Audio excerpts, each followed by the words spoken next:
Hello, everyone. My name is Lin Huyen. I am the founder and host of Fame to Fame. We are very blessed today to have a special guest with us. To provide a quick background of this individual, he was a standout football player at Delaware State University, was drafted in the fifth round by the Washington Redskins in the 2001 NFL Draft, where he played 5 seasons with the Washington Redskins, Philadelphia Eagles, and Baltimore Ravens. Without further introduction, please help me in welcoming former NFL star Darnerien McCants. To kind of kick it off, I'm hoping you can maybe just share your background. How'd you get into football? Because from my understanding, you're actually a basketball fan. I'm a hooper all day, man. How I got into football, I was a better football player than basketball player. Yeah. My background is originally from Baltimore City. Grew up in Howard County. And at that era in time, sports was everything. For my kids that I train, I tell them I went to school to play basketball. We played basketball before the national anthem. We played basketball at lunchtime, and we played basketball after school, be it after football practice or after. I was always playing basketball. So, probably roughly around age 9 is when I kind of picked it up because I kept getting in trouble. So I was a trouble kid. So I was like, hey, me and trouble don't get along. So Right. I got to do something to keep myself out of trouble. So I picked up that ball and I fell in love with it. I still play today. Um, and so from that point, if you saw me, I had a basketball, a tennis ball at some point in time. Like my senior year, I had nothing. So my senior year, I graduated from Arundel High School. But I went to Wild Lake in Oakland Mills in Howard County. So I went, being the fact that I went to 3 different high schools, they first told me I wasn't going to graduate high school. And I'm like, hold on, that's not going to happen. I've been here for 4 years. I'm getting out of high school. And then once I gathered all my transcripts, I actually graduated. I had enough core classes to be done with high school. I couldn't do a work study. Because I didn't have a car, I didn't have a job. I wasn't looking to have a job. So for the most part, my senior year, it wasn't too much for me to do but take electives. So I was like, hey, to keep myself busy, couldn't get a job. Play football winter or that fall. We went 10-1, and then basketball, and I won the high jump and track. So things did what they did, but my parents didn't go to college, so we didn't know the NCAA process. So by the time people started kind of letting me know what was going on, it was probably what January, February. So I'm Right. like, they were like, yeah, you took the SATs. I'm like, what's the SATs? I didn't know it. I didn't know the process.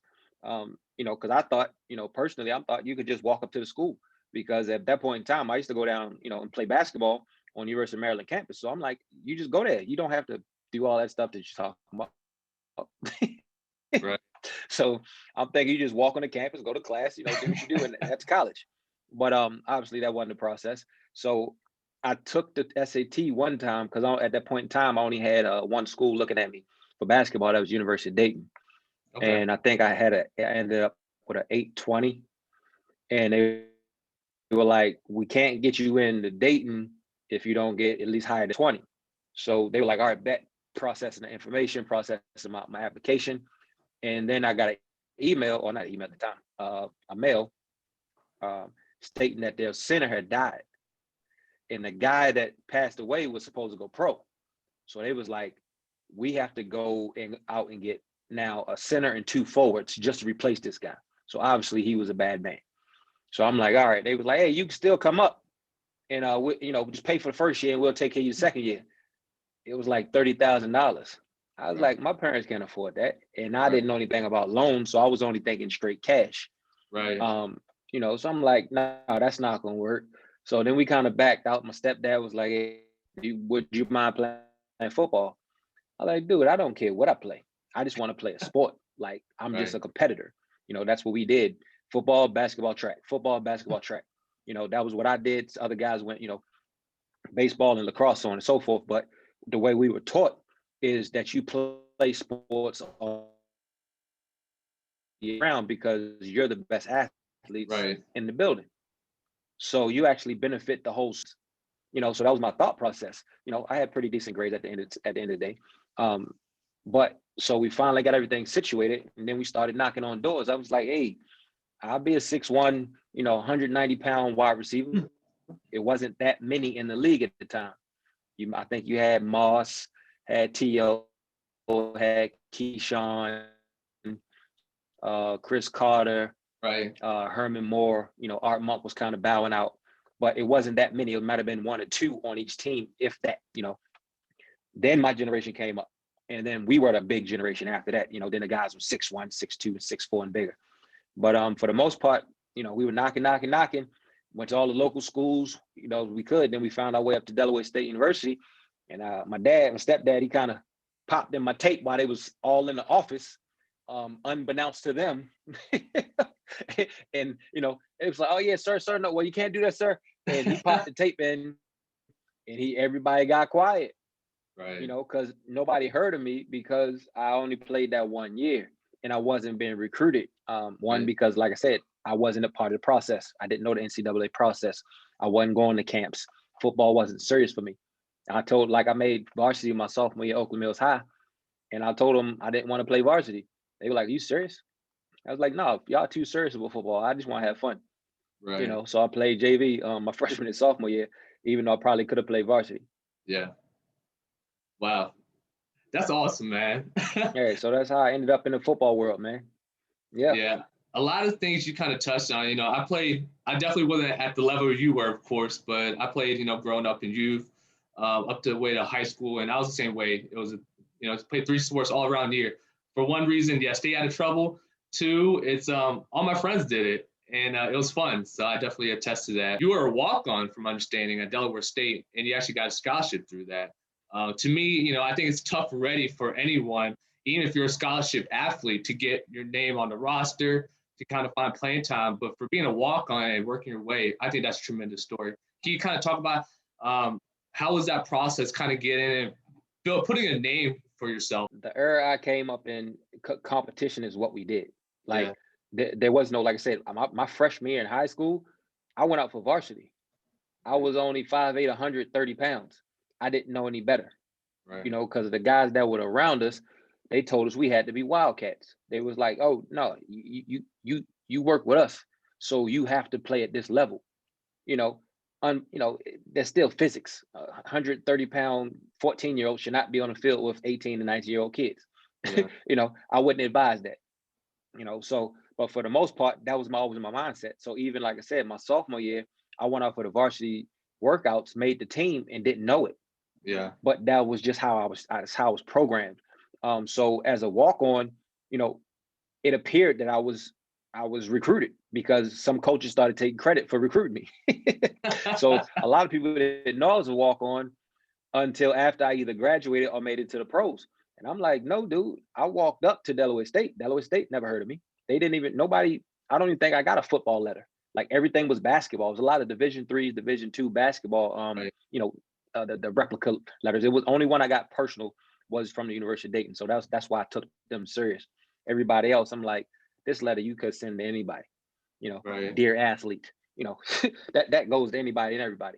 But so when I walked on, it was just competition as normal. Whoever's in the front, that's who I'm supposed to take out. Right.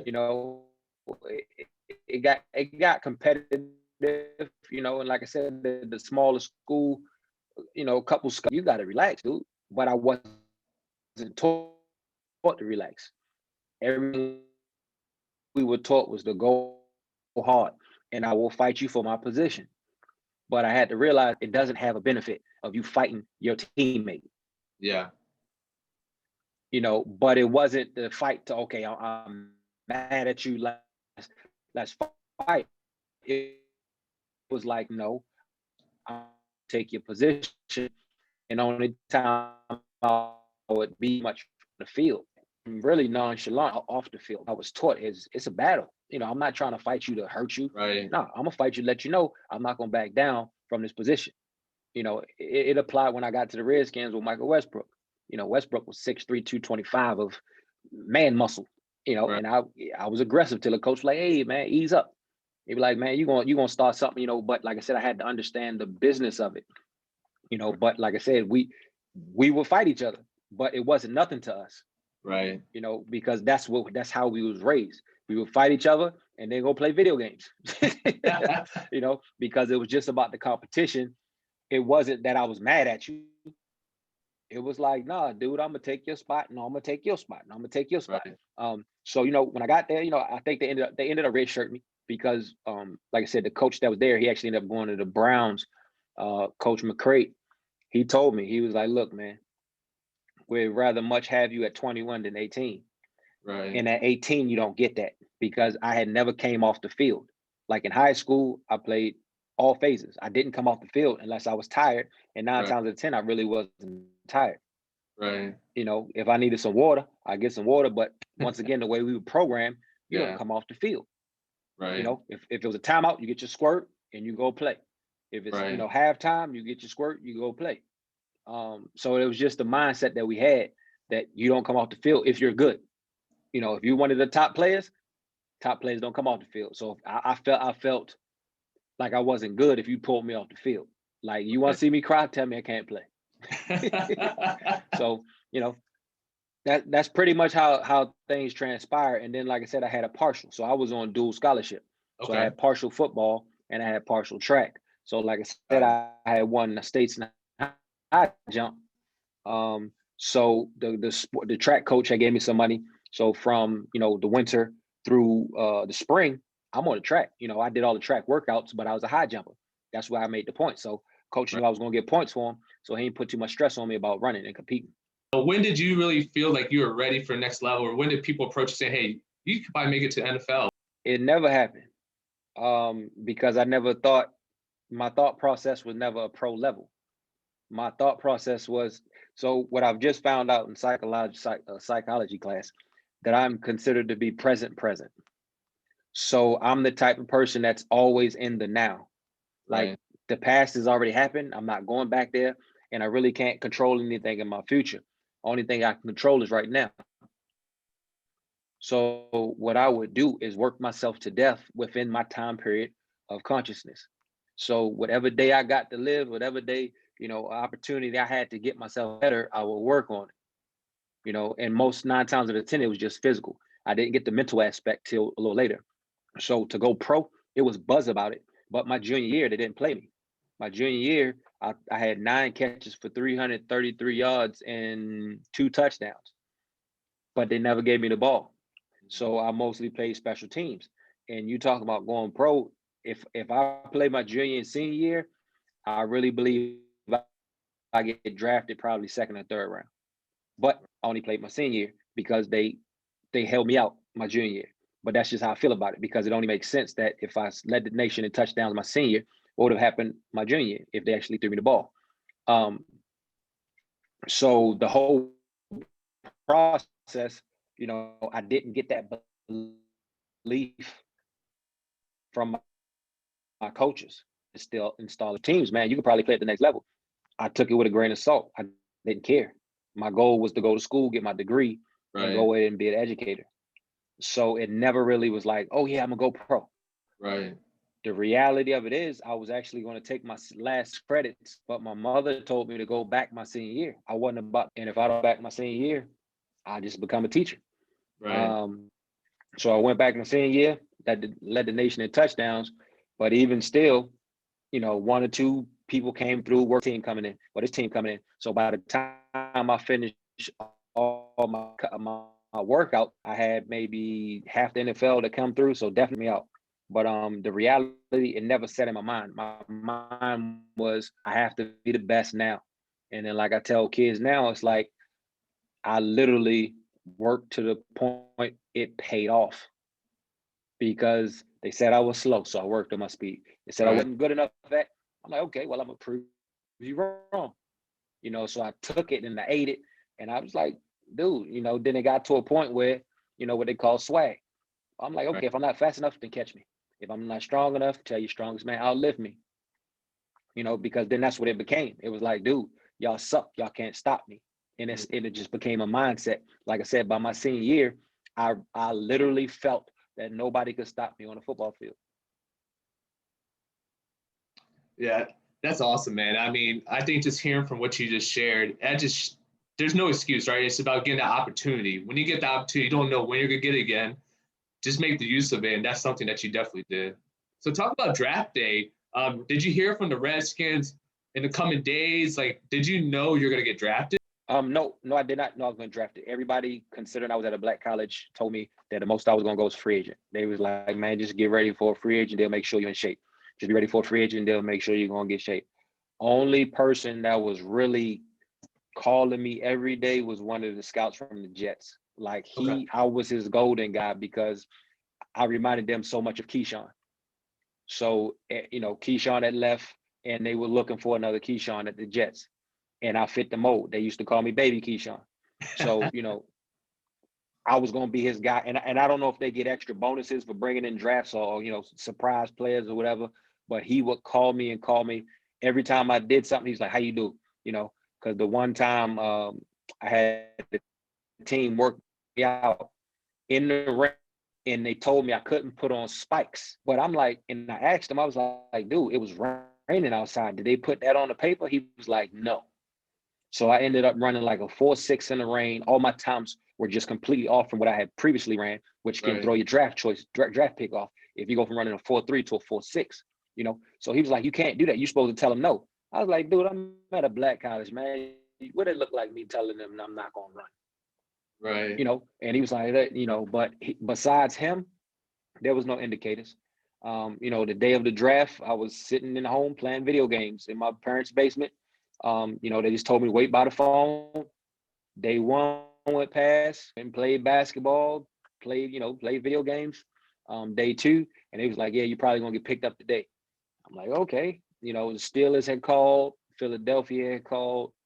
Those are the two that I remember. And then, the Redskins had called and was like, hey, you're gonna be our next pick, stay by the phone. And I'm like, man, hold on, let me get your number so I can call you back just in case y'all don't call my name. And he was like, just stay by the phone. We're gonna call your name, and then like I said, I got my draft day. It says the Redskins pick up Darnerien McCants, we will return after the commercial. And that was my draft day. That's awesome. It doesn't matter what number you got drafted. I think that's an unbelievable story. What would you say was your most memorable experience in NFL? Yeah, the most memorable, like I said, my first, and when they was like, oh yeah, we're gonna play you, I wasn't nervous. It was like, dude, I'm ready to ball, man. Like, so, my first touch, and he was calling my number. He wanted to see if I was going, they had, I think I give off a sense of insecurity to some coaches because of how I think and how I maneuver. It's not normal because I'm not a football player. I don't act and walk and talk like a football player. Right. But I was completely confident, especially when I definitely came out of college. Confidence wasn't an issue. Mm-hmm. But I don't think they had that confidence in me because with my practices, I didn't know how to practice. My practices weren't the greatest. What they eventually told me is that I'm a gamer. So I was like, okay, what does that mean? It was like in a game, you will be, you're probably going to perform better than anybody that, that when you do the way you look in practice. So that's what I kind of found out later. But in practice, I was always thinking. Yeah. So, they threw me in a fire and I'm like, dude, this is normal, man. This is regular, so almost kind of to go back to that question of the difference from, college to pros. It was a natural progression because athletes are athletes. I had worked my body, worked my mind to the point where, like I said, for me, I had to learn football.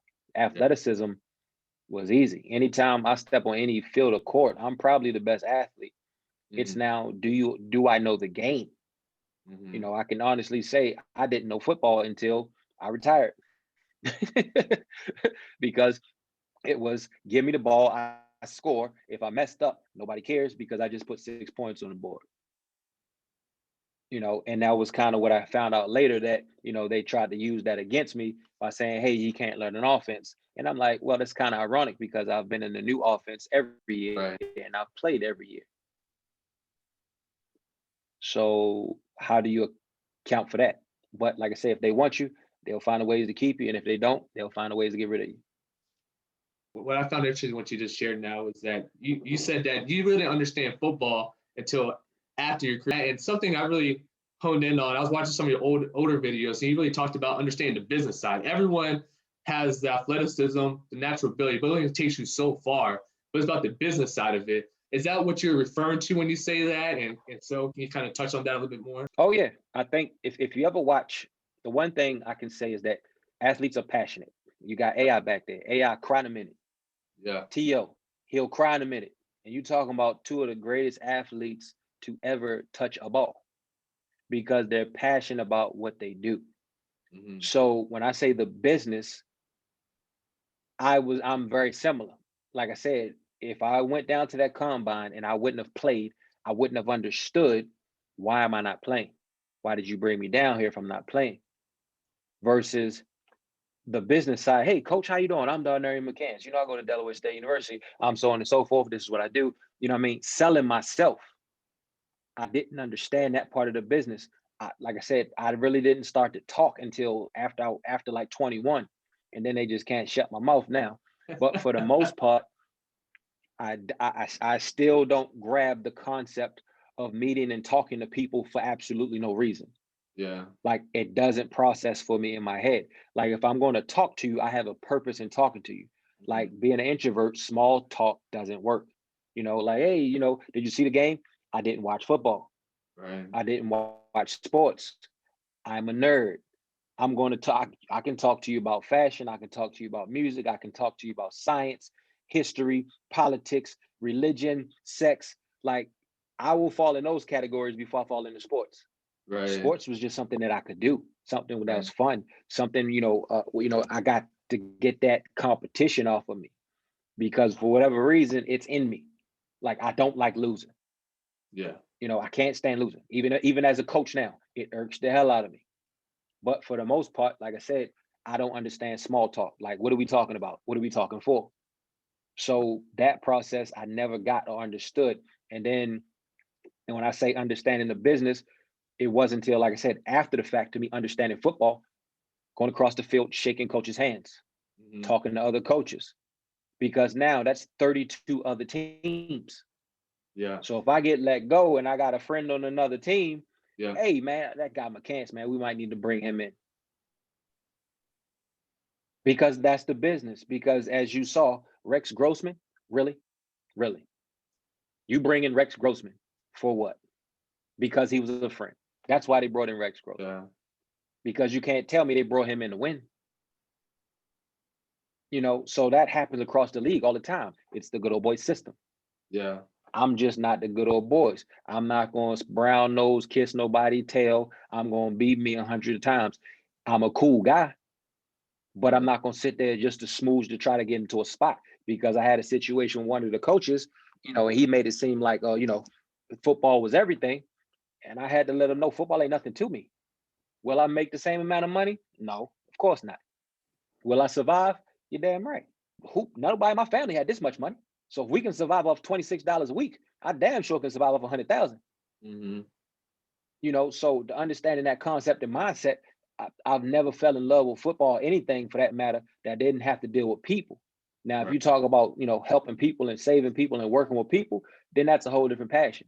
But you're talking about a sport, you want my autograph because I can catch a football? Okay, here you go. Right. No, I definitely hear it 100%. It makes me think about sometimes it's not what you know, it's who you know, right? I think it's not even just football or just sports. It's even the business world. I'm in the business world, and you think That's about life. government contract. Yeah. When the project ends, it's always nice to know someone that can bring you in, and you see that all the time. So I think that's something I really emphasize when I speak to folks that just joined the firm. I mentor them. It's like, you know what? You're here for a reason. They brought you in because you're able to do this. But what's going to take you to the next level is building that relationship. Who would you say was the toughest defender you went against? My guys who got on my nerves, one was Champ Bailey, even though he was on my team. Yeah. But he taught me how to play football. So Champ gave me the most confidence because Champ would just coach me. Yeah. Champ's like, man, look, you too big to do all that. Man, do this. Just do this. Do this. Him and Smoot, probably 1 and 2. Yeah. Because like I said, they coached me. So after a while, they knew my moves, they knew my body language. Following that, we didn't see him often. But McAllister from Baltimore, Yeah. He got on my nerves because he was big, fast, strong, smart, aggressive, could cover, and could hit. So he was like the total package. Yeah. At least going against me, he got on my daggone nerves. After that, Lito Shepherd, he was annoying. Lito was on the smaller side, but he was always somewhere around. Yeah. So it was just like, man, go get lost. No, you ain't go for that fake. Why didn't you go for that fake, man? Those are the ones that always jump out right away. And because then, like I said, for the most part, they played me like a pseudo tight end, so I was always in the slot a lot of times. So I had to go against safeties and linebackers. That's not really, no competition for as coverage. I got banged up a couple of times, but I got up. That's a pretty solid list right there. There's definitely some well-known defenders. I was a huge Shane Bailey fan when we traded him for Clinton Portis. I was sad, but I think it was the best for both sides. So definitely was a big fan of him and Smoot for sure. When you think about like today's game versus, like I said, Champ went on to be a Hall of Famer. Absolutely. When you think about today's game versus to when you played, what do you think the difference are in similarities? The difference is they're a lot softer. They don't bang, they don't hit, which may help in the long run, but in the short term, you see the high rate of injuries. So, like I compare them to calluses. If you work out, you eventually build a callus. Yeah. So now when you go to lift that weight, it doesn't hurt. But these kids aren't doing, like I said, they're selling drills. They're doing drill after drill after drill, and they're not pounding their bodies. So then on Sunday or whenever day they play, they're pounding their bodies, and their body's like, man, what is you doing? Yeah. And then that's when they get the injuries, and then they're out for 4 to 6 weeks, let alone the concussions, because the concussions, the head is the same size. These athletes have gotten bigger, faster, and stronger. Yeah. And I would say even a better skill set because, like I said, they work on drills. I think my era was the end of the, the last of the rugged guys where, we had to go across the middle and get hit and it wasn't illegal or a concussion.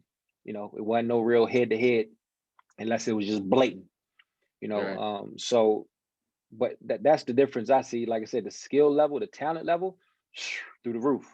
Yeah. The toughness, it's a lot of fake tough guys on the internet right now. So that's, and then of course, like I said, they changed the game. There's no more special teams. The special teams a joke in my opinion. Yeah. You putting them on the 35. The one part I do like is how they move the field goal. They move the field goal back because I always thought that was easy. I'm like, you realize these dudes can kick 50 yards and you put them on 3? Like that's automatic, It's like automatic. I see if it was like Pop 1 or something. Yeah, it's a little tougher. But you're putting a professional athlete on the 3 and expect them to miss, or it's like, just give us the point.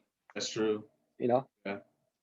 Hey, just make a touchdown, 6 points. But they say they're doing it for the health benefits of the athletes. We shall see. I definitely agree with you. I think I'm not going to knock on anyone because I wasn't a pro athlete, but I definitely see the game change physically. And I definitely miss special teams. I mean, Dante Hall, for example, Hester, back when that's what made it so exciting. You see a kickoff, you see them just making those moves. Hester, oh yeah. Nowadays, when you look at it, it's like, all right, you have someone back there just making, just have to be back there, but they never catch the ball half the time. So, I think it definitely takes away from the game. No, there's no point. Yeah. Yeah. It takes away from that excitement. I can understand the crackbacks, like I said, that makes sense. So now you got to learn how to block. But that was a skill set. Like I think Hester could have got a couple more years out of it too, but they changed it when towards the end of his career. I think he could have got a couple hundred more yards. Because I used to turn on the Chicago game just to wait to see what he was going to do. Exactly. I'm like, hey man, that boy looked pretty when he come down that sideline. So. But, like I said, that just took away a skill set from somebody, man, unfortunately. So, I got to ask this question. So, I got Sean Taylor behind me. You played with him for, I think, a year when he was a rookie, I believe. Do you have a memory of him or any stories you could share with about Sean Taylor? I think it might be a year, 2 years, maybe. Yeah, it might be a year and a half. Because I think they let me go that following year. But, Sean, he was the quiet storm. He was, it had to be 2 years. No, year and a half. Yeah, don't quote me on I got that. several. I got several situations with Sean, because like when he first came in, he had the big height, but he never spoke. So I'm like, man, you fall in that line with Champ. Champ might have said 2 words all year. So Sean is sit right next to you, laugh, giggle, but he never really spoke much. But it was something about him that you just knew he was special. Because Yeah. even like the kids who, he would go out and do community service, first thing they asked, is Sean Taylor coming? I'm like, hey, Sean to be here, relax. It was something special about him that he had some kind of connection. Yeah. But my first story is me and Smoot standing next to each other, and we looking at LeVar and Sean talk. And I was like, is it me, or does Sean look like he's the same size as LeVar? I was like, this joker is about 240, 250 playing free safety. Safety, right? And the funniest story, my funniest one is Coach Williams. So I think it was OTAs or something that nature, and it was off season. So just remember off season. Right. So, hey, Coach, is Sean coming up? Well, we haven't heard from Sean. What's going on with Sean? Now, what I found out is that the University of Miami guys don't come to off season. They work out with each other. Okay. So at least at some point in time, if you went to University of Miami on your off season, you stayed at University of Miami, and they worked out together. And I'm like, if you understand that dynamic, that's about what, 12 Hall of Famers? Yeah. So that's not bad company to be in off season. But to the story, Greg Williams, Coach, go find Sean, see if Sean's coming up, see where he's located. So Greg come back and was like, Coach, what's going on with Sean? Sean said it was off season. Okay, but is he coming up? Coach, Sean said it's off season. All right, Coach, did he say anything else? Coach, he said it was off season. So Coach Williams said when he called him, he's sitting there asking him questions. He said Sean just kept saying, Coach is off season. Coach is off season. Coach is off season. So basically he wasn't coming up. Yeah, right. And I just started laughing. I said, this is a bad boy. Because I think it was after his first year. Right. So yeah, it was hilarious. And I said, so basically he not coming, huh, Coach? So they was like, well, we're gonna get him up here. He needs to be up here with the team it's all for. But like I said, what you find out later is the University of Miami, those guys stick together. So you're talking about the 80s, 90s, and the guys who were coming out that year, like the Ed Reeds, the Ray Lewis, you can't get any better than that. Yeah. You can't. You talking about all those Hall of Famers? I wish I could have had, just the information. Like I said, I got my information a lot from Champ, and when Champ left, I was kind of on my own. Right. Because Champ and them, they understood the game and they knew what it took to maintain and stay on that field. So that's one of the funny ones. I'm gonna stay with the positive, fun stuff. No, absolutely. I'm sure there's plenty more. And yeah, I mean, I can't imagine how he looked like sitting right beside him, because LeVar Arrington was a big boy and that was a linebacker. So, Sean Taylor being similar size, being a free safety, that's intimidating right there. Just a 3-part question. You can kind of answer it however you want. But what are some recommendations you would give someone that's in high school trying to make it to college and get a scholarship? Part 2 of it, someone that's in college trying to make it to the pros. And then the third piece is, someone that just entered to the league. What advice would you give these people? All right. So from the high school perspective, this is pretty simple, because this is what I work on all year with my kids and athletes. Mm-hmm. From the high school level, you have to be the best. Like I said, I should have been all state first team. The guy, Bill Wagner, who eventually put me in the Hall of Fame at Arundel, told me the reason I wasn't all state first team is because I had never played football in Anne Arundel County before. That's the only reason. So that's the politics of it. Right. But if you look at my numbers, I was still either top 5 or top 2 receiver in the county, and I had the most touchdowns. And we ran a wing system. We didn't even pass the ball. But when they did pass the ball, I was probably the receiver catching the ball, because I really didn't have many yards. I had mostly touchdowns. So once again, every third catch was a touchdown. So one, you got to be the best. You got to be all state, all county, all region. Now, people bloom and blossom at different times. But if you can work at it, if you working every day diligently, 5 to 6 days a week consistently, trying to get better, eventually, like I said, it will pay off. So that would be my first phase. And then, like I said, it's so much easier nowadays to get recruited because you can tweet the coaches. You can send your huddle. So that's the easy part. That's the digital side. I had to walk and knock on doors. Yeah. So that side is that shouldn't even be a question. Everybody has the YouTube, everybody has Instagram, a TikTok, whatever. Post your game, post your business. Because like I said, I tell my kids, your body is your business. Right. How is business? So if you're not being recruited, you might be in a region. It might be, don't blame the coach. Look in the mirror and say, what do I have to do to get myself to that level? Because I believe anybody can go to whatever level they choose if they're willing to work and sacrifice certain things. Now, obviously, size, speed, and talent can't be taught, but you can get better at all of them. The pros, it's the same concept. You have to be the best. Right. The reason they came to Delaware State University is because I led the nation in touchdowns. So they're trying to find out who is this kid and what is he doing at Delaware State. We have to find out what is he and why. Same reason why I went to the Eagles. And Reed told exact me, dude, you was kicking our ass. So I had to find out our ass. Something of that nature. And I was just like, okay. I didn't know. I found out like my best games was always against the NFC East. So if you look at my stats, all my best games are versus the NFC East. And I think it was a little psychologically personal because I watched them growing up. But same concept.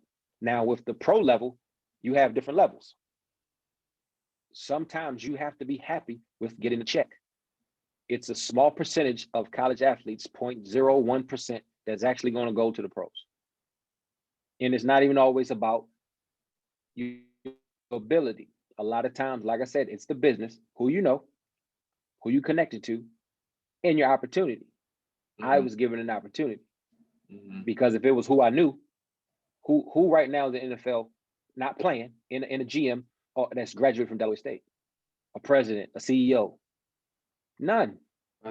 Nobody from Delaware State is in the business. So why would they come look for me? But my ability gave me the opportunity. Some people, I don't want to go to Canada. Canada makes consistent money. You're only there for three months. If you can make $50,000, $80,000 just by playing a game for 3 months, take it. You got smaller players, and you're not gonna get beat up as much.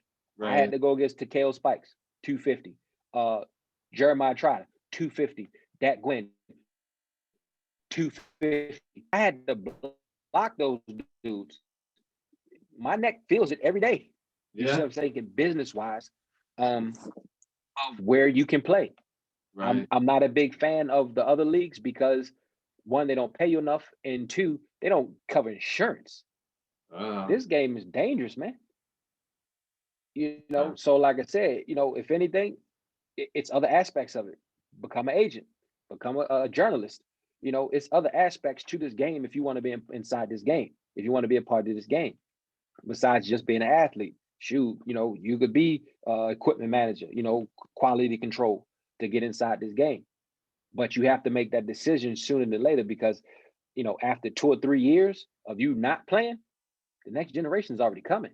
Right. It's very rare that if you've been out the business 2 years that you're going to get back in without already have played. If your last year was 2018 and you haven't played in this 2020, you have to find another avenue, and like I said, people always asking about agents and all that. The agent, an agent isn't picking up a guy who nobody knows because there's no leverage. If if I don't get drafted, who knows me? Nobody. If I don't have an agent going into that draft, who knows me? They might make a couple phone calls. Hey, man, I got a guy. I just need you to check him out. Just bring him into camp. That's how I got into Kansas City. My agent was from Kansas. They got me in I think maybe I did 3 days? I think I did a 3-day camp for him. Now, like I said, I did what I do. Tony Gonzalez was out there. He was a monster of an athlete. Yeah. But I could tell nobody was giving me the time of day. I didn't feel like, hey, we're actually giving you an opportunity. I could feel that this was a favor, because anytime I step on the field, people look like that's how I got in the ball. It was like, Coach Schottenheimer believe that you can play ball, and that's what he told me. And I was like, so like I said, because nobody's heard of me, but when they see me move, when they see me catch the ball, when they see me play, it always became interest. So that being said, now enter the league. To answer that, learn the business. Yeah. Ask as many questions, and then even still, I would say on your off season, get an internship, get an apprenticeship, learn some other trade, go back to school, whatever you need to do, get a business. Because like I said, say you play 5 years, you're only 27, 28. What you gonna do for the rest of your life? Say you play 10 years, you're now 30, 32. What are you gonna do for the rest of your life? Yeah. If you're smart, you should be able to maintain your money. But even still, I don't even consider it a plan B. It's just logical, because how much money do you plan on living off of for the rest of your life? You got to do something. Like I think it's a misconception. People hear $1 million and you can live off $1 million. No, you really can't. But who wants to not do anything? You're going to want to do something. So you might as well make it a business. You might as well understand the business of it. Right. Even if it's a foundation. Say, hey, I don't want to do nothing. I just want to, like you said, I just want to help homeless people. Okay, well, create a foundation. That's a business. Now you just leverage who you are and whatever money you can gather, but everything becomes business. So the sooner you can learn that life is business, especially after 18, life becomes business seriously after 18. It's like, okay, that would be my advice for any rookie. Still do your job, but understand one day it's going to end before you're 30, 9 times out of 10. Even some of the top athletes, Barry Sanders left early, supposedly. Megatron, the running back, like they were only in their early 30s. Right. And then how much is this pain do you want? Like that was one of my deals. Like, when I went back to Baltimore, I got released, but I was like, I don't want this pain anymore. Yeah. I didn't want the pain. Like I said, I was 27, 28. I'm like, I really don't want this pain anymore. My feet hurt. Like I broke my toe, strained my knee, had 5 stitches in my hand, had a major concussion. And I'm like, I don't want this pain anymore. Yeah. And 9 times out of 10 for men after 25, the thing, if you haven't gotten it, you got to find out something. What do you plan on doing? And like I said, so there is no thought process. I was one of them, but I knew I had talents and abilities. I could draw, I could sing, I could dance, I could act. I had a lot of things that are natural to me that I could probably draw from or make money, but not everybody has that ability. Absolutely. So you got to find out what your niche is. Is it math? Then do accounting. See. Even at the business. Coaching, ownership. Being a president. Hey, can I follow you around for a week? Since I'm gonna be here. And then you'll learn what's going on and how a business is ran at the NFL. 100%. I could definitely resonate with that. An effort to really know where you want to go. You kind of got to get your hands dirty and just understand the business. You got to know what goes in, what goes out of it to really know what your niche is. So I definitely agree with you.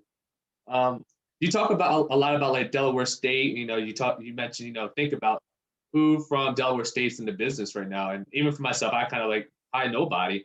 But I think nowadays you kind of see a lot of more high school athletes, like high recruits, the one that went to Howard for basketball. There's more expressing that they want to go to HBCUs. What's your perspective on that? Do you think that's a trend that's going to continue? What are your thoughts overall on like these athletes, kind of express HBCUs as their school moving forward?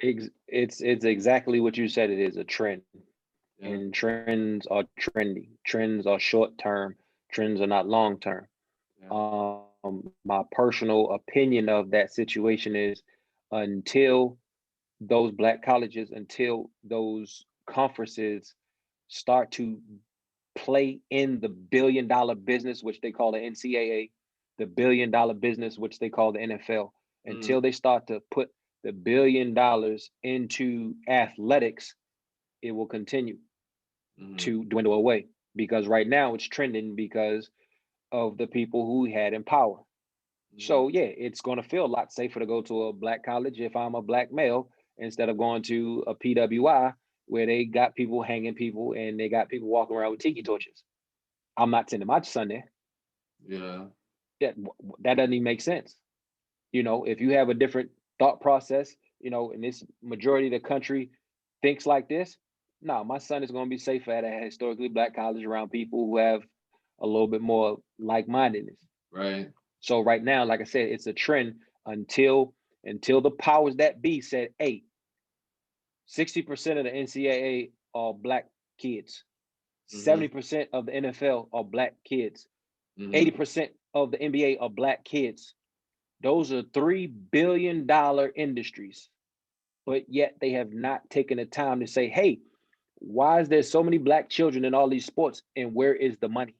Yeah. The black community is still poor, but yet they generate billions of dollars.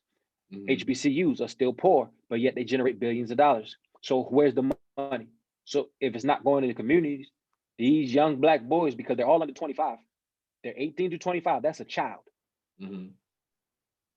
That is a child. You can't even drink till you're 21. So you got these children making billions of dollars and they're sending all that money outside their community. Yeah. So until those powers that be who control the gatekeepers of the HBCUs, the gatekeepers say, hey, we need to put money into athletics so we can get 5-star recruits. Because all it is, you know, if you come from a high school and you go to a college and your weight room is better in high school, why would you go to that college? Yeah. Yeah.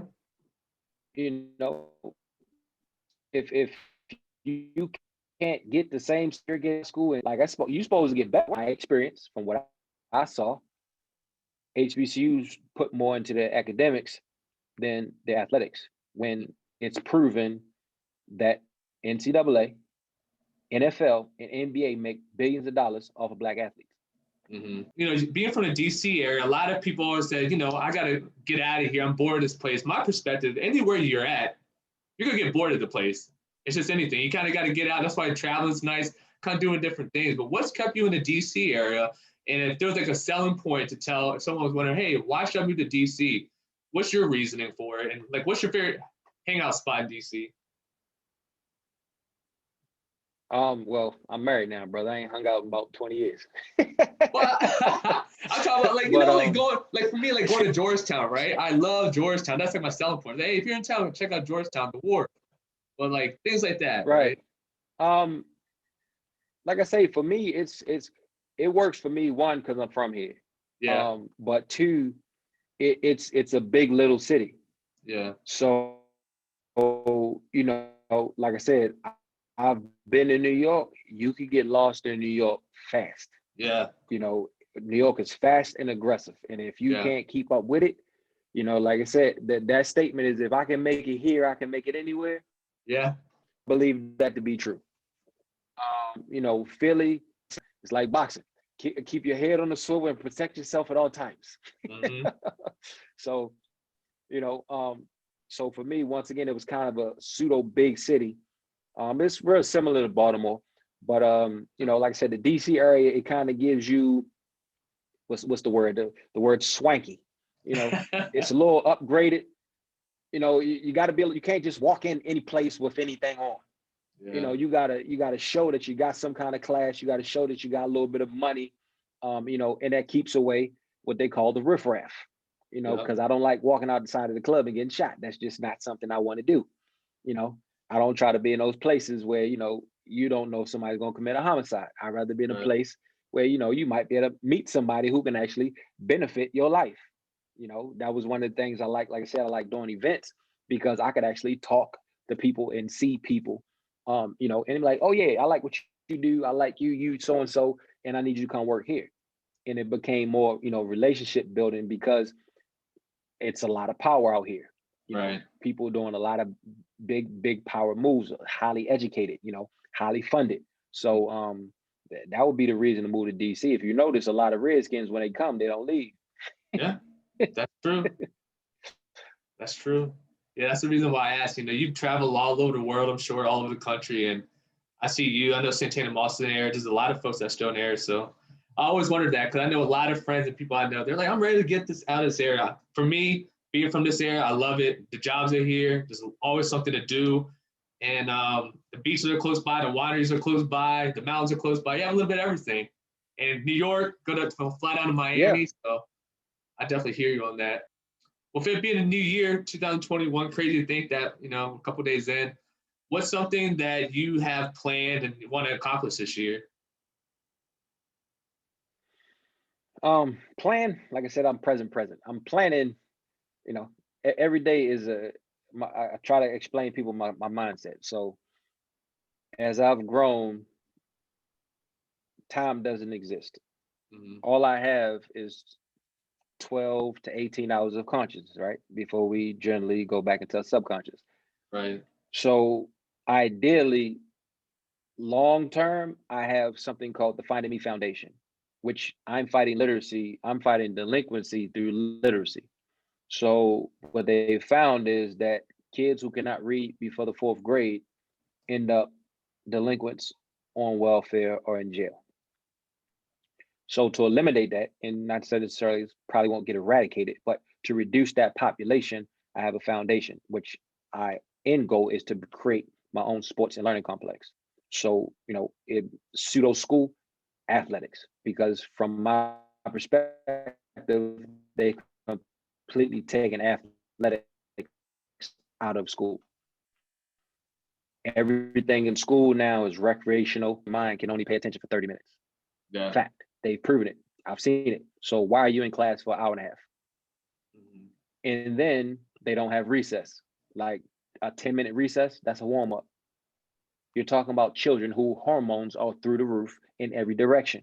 Mm-hmm. If they don't balance their hormones with exercise, that becomes a problem, which you see a lot of depression, overeating, obesity. So all these problems, they know.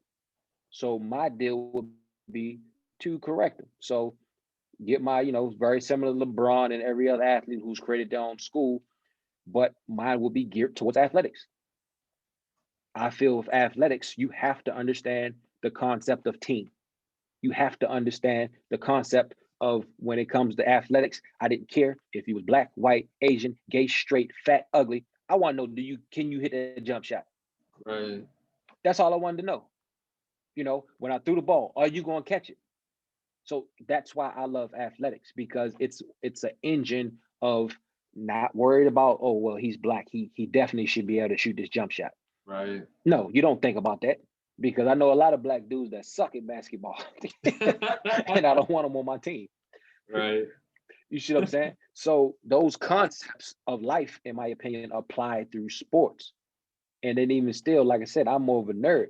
If we're learning about turf or learning about grass, why does the grass grow like this? Why do they cut the grass like this?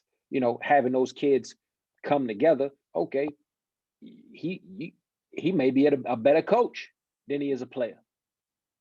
So, all those aspects of the game apply to academics as well, and they go hand in hand.